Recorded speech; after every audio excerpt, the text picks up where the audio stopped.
Sabi po ng ilang psychologist, yung anger daw is just a secondary emotion.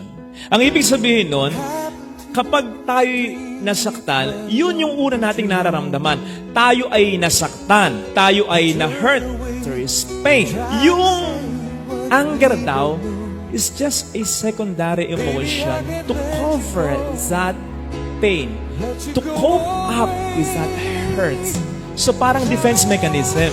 Humingi man ng tawad sa atin o hindi, yung taong nag-asala sa atin, either way, para makakope up lang tayo sa pain at sa hurt, we choose to stay angry. At yun po ang mali. Kasi kapag nagkakaganon, mas nananatili yung pain, mas nananatili yung hurt, at ang resulta, doon na nagiging mali. Walang masama sa magalit eh.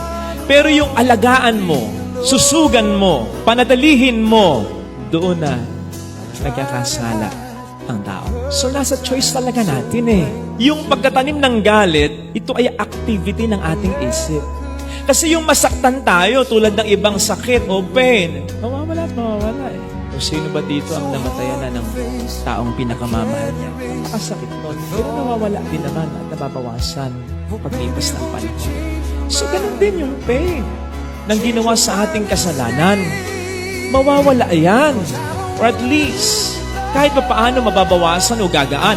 Pero kapag we willingly choose na panatilihin at alagaan pa yung pain na yan, again, magre-result in full-blown anger yan. And so the painful truth is, tama, sinaktan tayo ng ibang tao.